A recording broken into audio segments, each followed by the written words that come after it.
قبر کی پہلی رات کا منظر کیسا ہوگا؟ یہ ایک ایسا سوال ہے جس کی تلاش میں ہر دوسرا شخص نظر آتا ہے۔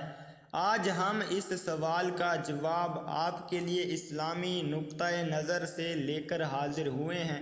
اس کے علاوہ آپ کو یہ بھی بتائیں گے کہ آخر قبر انسان کو کیسے پکارتی ہے، کیا یہ پکار انسان کو سنائی دیتی ہے؟ قبر کی پکار۔ حضرت ابو سعید خدری سے روایت ہے کہ سرور کائنات صلی اللہ علیہ وسلم نے فرمایا، لوگوں، لذتوں کو ختم کرنے والی موت کو کثرت سے یاد کیا کرو۔ قبر ہر دن اپنے مردوں سے خطاب کرتے ہوئے اعلان کرتی ہے، میں غربت اور تنہائی کا گھر ہوں، مٹی اور کیڑوں کا گھر ہوں۔ جب مومن کو دفن کیا جاتا ہے تو قبر اسے مرحبا کہتے ہوئے خوشخبری سناتی ہے کہ میری پشت پر چلنے والوں، میں تو بڑا محبوب تھا، آج میں تیری ہو گئی اور تو میری طرف آ گیا، تو اب میرے احسان کو دیکھ لے گا۔ یہ کہہ کر قبر تا حد نگاہ کشادہ ہو جاتی ہے اور جنت کا دروازہ اس کے لیے کھول دیا جاتا ہے، جہاں سے اس کو جنت کی تازہ ہوا آتی ہے۔ حضرت ابو ہریرہ رضی اللہ تعالی عنہ کا بیان ہے کہ رسول اللہ صلی اللہ علیہ وسلم ایک جنازے میں شریک ہوئے، پھر فرمایا، میں بھی آپ صلی اللہ علیہ وسلم کے ہمراہ تھا۔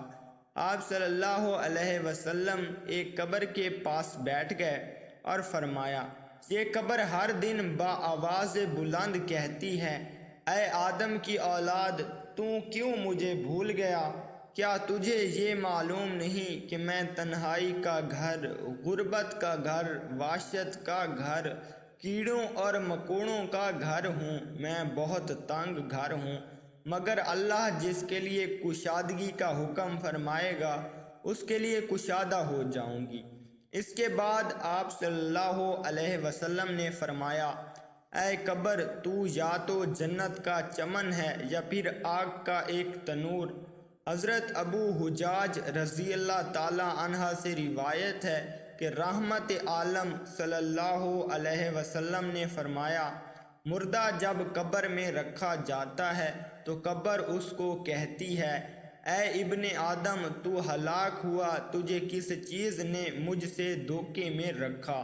کیا تجھے معلوم نہ تھا کہ میں فتنہ، تاریکی اور کیڑوں مکوڑوں کا گھر ہوں؟ تجھے کس چیز نے مجھ سے بہکا کر نڈر کر دیا اور تو میری پشت پر خوب اکڑ کر چلتا تھا؟ اگر وہ مردہ نیک ہوتا تو اس کی طرف سے قبر کو جواب دینے والے جواب دیتے ہیں، اے قبر، تو دیکھ تو صحیح اس کے اعمال کیسے ہیں، یہ اچھائی اختیار کرتا تھا اور برائی سے باز رہتا تھا۔ یہ سن کر قبر کہتی ہے، بے شک یہ نیک تھا، اب میں اس کے لیے سرسبز ہو جاتی ہوں۔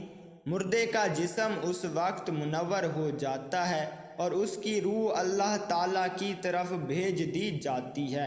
حضرت عبداللہ بن عبید رضی اللہ تعالی عنہ سے روایت ہے کہ رسول اللہ صلی اللہ علیہ وسلم نے فرمایا، مردہ قبر میں بیٹھا ہے اور ان لوگوں کے پیروں کی آواز بھی سنتا ہے جو اس کے جنازے کے ساتھ قبر تک گئے ہوں۔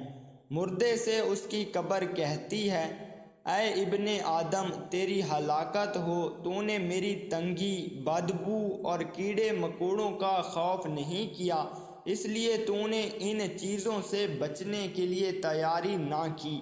بداعمال مردے سے قبر کہتی ہے، تجھے میری تاریکی، میری وحشت، میری تنہائی اور تنگی اور میرا غم یاد نہیں رہا۔ اس کے بعد قبر اس کو جکڑ دیتی ہے، جس کے بعد اس کی پسلیوں کی ہڈیاں ایک دوسرے میں پیوست ہو جاتی ہیں، جبکہ نیک بندے کے لیے قبر کشادہ کر دی جاتی ہے اور اس کے دائیں ایک کھڑکی کھول دی جاتی ہے جہاں سے اس کو جنت کی ہوا آتی ہے۔ اللہ پاک ہم سب کو قبر کے عذاب سے بچائے اور ہم کو نیک اعمال کرنے کی توفیق عطا فرمائے، آمین یا رب العالمین۔